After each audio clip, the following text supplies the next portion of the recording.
Welcome to the Overcommitted podcast, where we talk about our commits, our commitments, and some stuff in between. I'm your host, Brittany, joined today by Bethany and Erica. We are a crew of software engineers that met at GitHub. We first connected as an onboarding group on the same team and have since scattered elsewhere, but we discovered our shared passion of learning and building cool stuff. So we still like to come together and share what we're learning and explore our life as developers. Whether you are committing code or committing to new challenges, we are glad you're here. Let's dive in. Today's episode is going to be about technical debt, and we're going to talk a little bit about how we prioritize it, how we decide what is worth prioritizing, and how our opinions of it have changed over time. So let's set the stage first and describe what technical debt is, or tech debt. Really, it is a classification of work that doesn't necessarily work towards a specific feature, but is decisions that you have to make typically while building out features, often while building something very quickly, that you accumulate over time like a debt that needs to eventually be either repaid or somehow offset. So for example, if you choose to write really quickly without any unit tests, eventually that technical debt is going to come back to bite you when you don't have adequate testing, as an example. So let's talk for a little bit first about how we prioritize technical debt repayment against new feature development. Erica, did you want to talk first? Sure, yeah. I'm super excited about this topic because it feels very present in a lot of the work that we do and is kind of this unspoken or spoken like monster in the closet in a lot of development projects that it's always there and like never, in my experience, like directly addressed. So prioritizing it in the scope of a project typically has to serve some purpose of the project, which, to be fair, makes sense. Like if there's some kind of tech debt that's blocking you from developing the feature or will unlock the feature development in some way, then that's prioritized as a part of the project work. Some like recent examples, we had some feature flagging framework changes that we needed to implement for one of our projects, and it was blocking the ability to roll out those features safely. We tackled it as a part of the project work, but unless we had that active pressing need, we probably would have pushed it off. So that's been my experience of addressing tech debt. Otherwise, it comes in through customer support requests. And if it's of a certain severity level and causing some kind of problem or a part of some kind of problem for a customer experience, it'll get picked up as a part of some kind of first responder or shield rotation. But a lot of times those tend to happen very quickly, has to be completed within the span of a few days. So tech debt usually sits around for longer. What about you, Bethany? So I was recently at a offsite with my organization, and they did it kind of conference style. So our VP gave a keynote on the second day, and I thought she had some like a really interesting take on this with explaining how there's, I believe she called it polarities, whereas in some phases of growth, you've got to focus on really pushing the needle at all costs. And sometimes this is building up that tech debt and like building up that debt. But then at other times, you really need to focus on that reliability aspect and paying down that tech debt. And there's like phases of your development cycle where you're actively focused on that side of things. So I think that with prioritizing technical debt, if it was up to engineers, that's probably all we would prioritize. It's really about, Erica, to your point, leadership buy-in and product buy-in, because if doing something isn't going to meaningfully push your product in a certain direction, then it likely won't ever be prioritized by the business. So you either have to find out how it will impact your product in a good way and convince your product team or leadership team of that, or maybe advocate for gardening weeks or something like that, where engineers can kind of go after things that have been bothering them and have a time boxed section where they can just go after things that they're interested in fixing. I like that phases approach because I feel like it kind of speaks more to the debt word as like leverage, where, you're really leveraging that tech debt so that you can move faster. And theoretically, pay that off at some point in the future. Although I have yet to see a really solid example of how to do that other than like fixing something that's directly causing a bug. Um, Otherwise, it can be really hard to prioritize those things. And honestly, I think as engineers, like you said, we would continuously prioritize that over anything else if we could. And I think that we kind of overvalue like the cleanliness of code. You know, I think a lot of people are like, hey, I think that if we clean this up and refactor this, we'll be able to move so much faster. But I feel like I haven't actually seen that like in practice translate to people actually moving faster because they always end up accumulating more tech debt in some other area to be able to do that. So Yeah, definitely. It always feels like the engineers are like requesting buy-in for paying off the technical debt. But I did recently, and maybe you both already know about this, read about I think it was Jeff Bezos when he was on, well, he made some kind of mandate at Amazon about a modularization approach. And like it was a top-down mandate that every team needed to modularize their like service area. Um, Otherwise they would get fired. And it really struck me as something, I mean, questionable approach to leadership, but it struck me as the opposite of what I've a lot of times experienced, where the reason for modularization is often this like circular dependencies and, like that affects availability and code maintainability. And so, like, to me, that was, yeah, like addressing the tech debt from a top-down perspective, saying, look, we're not actually going to be able to maintain this code base or this site if we don't fix this issue. And yeah, so I guess sometimes there are experiences where it does happen in the opposite direction.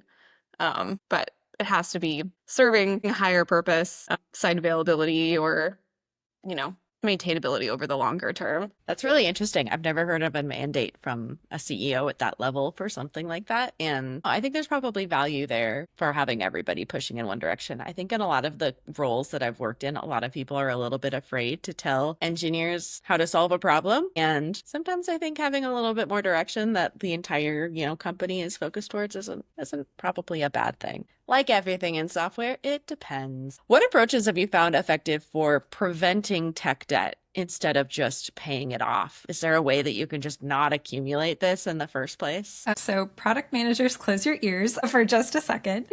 Personally find that whenever I'm asked to engineer something or like asked for an estimate for how long something will take, I'll actually go 20% more to 50% more. I mean, one for being able to like handle unknowns and such, but also during a project I was working on in my past company, and me and the other engineer working on it decided that we were going to allocate 20% of our time to table stakes, we called it. And so this was like unit tests, like making sure everything made sense, like thorough code reviews, load testing, things like that, that really made the difference for cleaning up that tech debt before it could really aggregate, especially for like a greenfield project where we're starting out from scratch. And so I really like those kinds of approaches for like factoring in technical debt to the actual estimation. And if things need to be cut down, then it can be a discussion from there. But if you're just asked for an estimation, like include the stuff that you think is important in that estimation. I think I'm with you.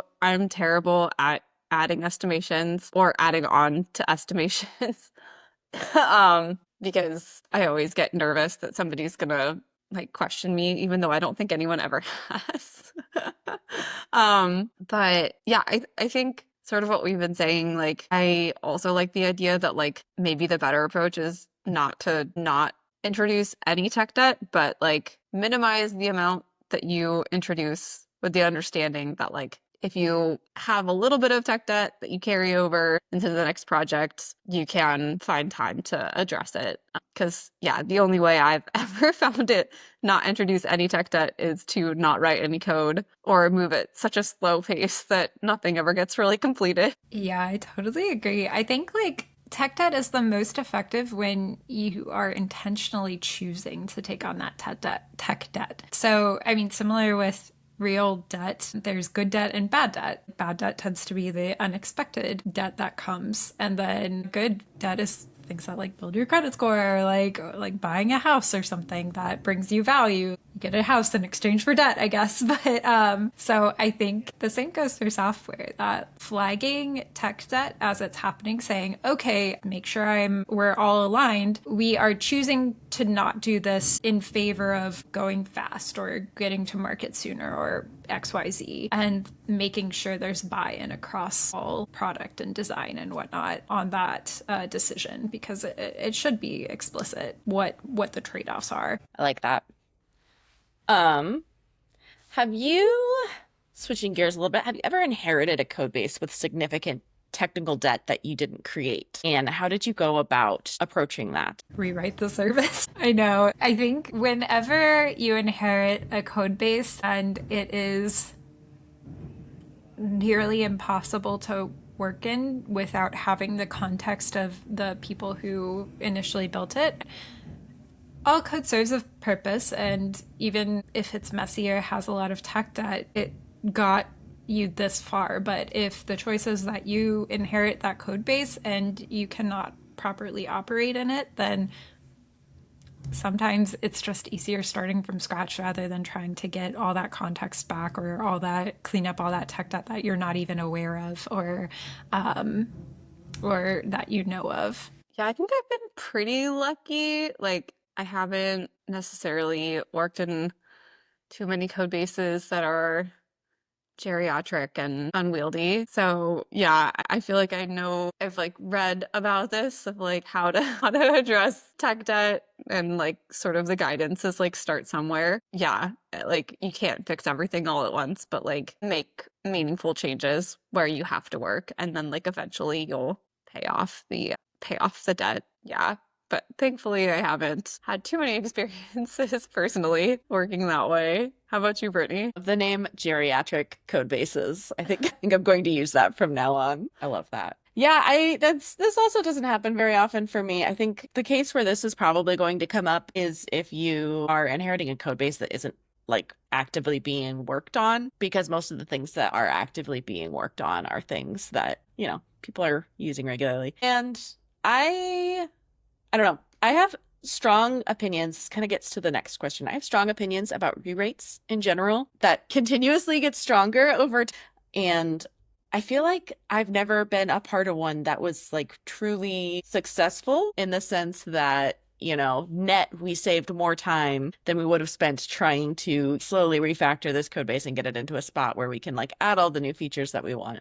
And so I think that as like the engineer in me really wants to reach for that, but then the person who cares about like product and like serving customer features is like, no, don't rewrite it. Don't lean towards that, because it's going to take longer than you think. And like I said, I think that people kind of overvalue the cleanliness of code in terms of getting things done. And, the amount of bug fixes and band-aids on an existing code base that like, they might be band-aid fixes, but like they fixed an actual bug that people were going to use. And like you still have to deal with probably that same bug when you rewrite it, because it's just the nature of how your service works. So yeah, I think my approach is, to just do iterative changes, and also just accept that some things are going to be hard, and like it's never going to make sense to rewrite it. Some things work perfectly fine, even if you don't really want to touch them. And I've definitely come across those before where it's like, man, it really sucks to make changes in this space, and it'd be so much nicer if we could just go through and redo it all. But like that would be a multiple month project just to give feature parity to customers that could be spent doing something like delivering a new feature or something, those lines. Yeah, I also think with like rewriting, it's hard to communicate the value unless you have a really clear vision of what needs to happen. So, like, we did actually do something in my org recently that was addressing a major area of tech debt. And we had like this process, like I work on the authorization team. So a process of like setting up a token for authorization for a user or an application. And the process of creating a new token for any service owner was lengthy, complicated. It took multiple days, like spanned multiple pull requests. And again, we had this like big initiative coming up that we were saying like we don't actually think that this is going to get completed unless we address this process and make it easier. And this had been a pain point for a really, really long time. And several engineers on the team had a really clear idea of what to do, get rid of the database transition, make these in memory, those were kind of the major changes. And then, put it all in a central location, and improve the documentation. Like, I think those were basically the biggest things that we changed, and it was super successful. But I think if we hadn't felt that pain for so long and we hadn't, well, I don't know if like length of time is necessary, but if we didn't have that design of this is what is really wrong with this system and this is how we're going to change it, I don't think it would have been nearly as successful in the redesign. And it actually didn't take that long. It took a few months, but yeah.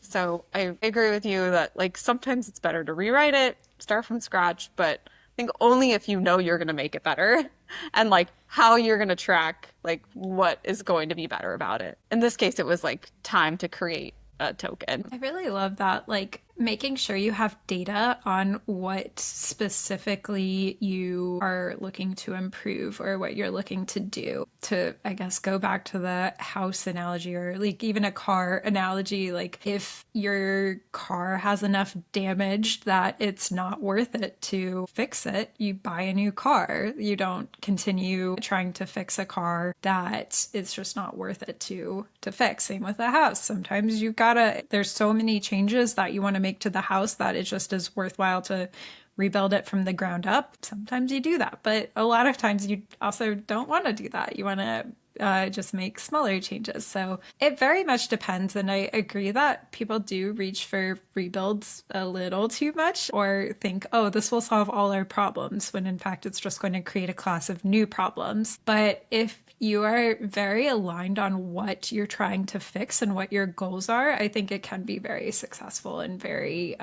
good to know what the cost is of choosing a rebuild over like continuing to just build on top of this other service or adding incremental changes. Because I've also been a part of some tech debt conversations that feel like you're, what is it, like moving the deck chairs on a sinking ship or something. Like you're like, okay, we're doing this thing, but like what is it actually accomplishing? Like, or we're like changing this color arbitrarily. Like I prefer yellow over green. Okay, like is that really worth doing? So yeah, tracking the outcome is definitely important. Yeah, I think the other thing that I really like about that example, other than having the clear goals, which I agree is super important before approaching a rebuild, is the time that you spent to think about the solution. I know you said that you don't necessarily, there's not like a set amount of time, but I think that also gives you more time to digest what the actual problem is and come up with a plan that is very clear and, straightforward to implement, and that you'll be able to know in advance is going to actually fix the problem. Yeah, taking time to stop and really think about what the goals are that you're trying to achieve and also what is like the right solution is good. It's good.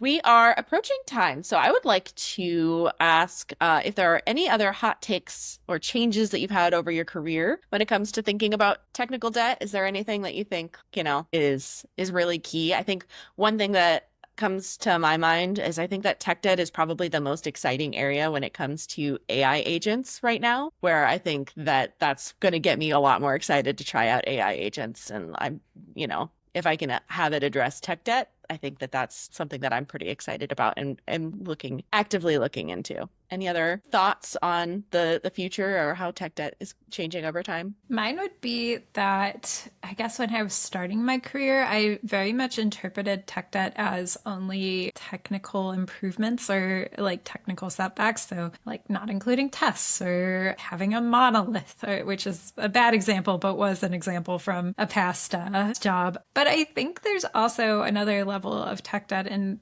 that, like how the code was created or how understandable code is. I think maintainability absolutely is a concern of technical debt or a trade-off of going faster or whatnot. If you're rushing to create a feature and you don't have time to go back and make it not as complex or not as hard to understand, then I think that's absolutely a side of tech debt as well. If people are afraid to go into your code, that's a sign that you've got some tech debt. Yeah, I think similarly, like I had a more narrow view of tech debt when I first started. Like I almost think of it now as like drift from the like ideal representation of your model. And yeah, that's more conceptual than practical, but I think like you were saying, Bethany, like ideal state is that your code represents your model, like system model, business model perfectly, but you're not going to get there probably ever. So the best thing you can do is recognize the places where there's a drift, where there's a mismatch, and yeah, those are your areas of technical debt. Nice. All right. With that, we are going to go to our fun segment. And here is what I have prepared for today. So we are going to do a word association. What I'm going to do is I'm going to call on a person and say a tech or corporate-y buzzword, and you have to say the first thing that comes to mind in like a single sentence. And we'll see how that goes. So we'll start with, sorry, go ahead. Is this like, so this is like free associating? Yep. Okay, cool. Yep. I can do that. I mean, it doesn't have to be tech related either, but the words that I'm choosing are all like tech buzzwords. Yeah, I'll start with Bethany. Okay, the first term is tech debt. Cleanup or garbage collection.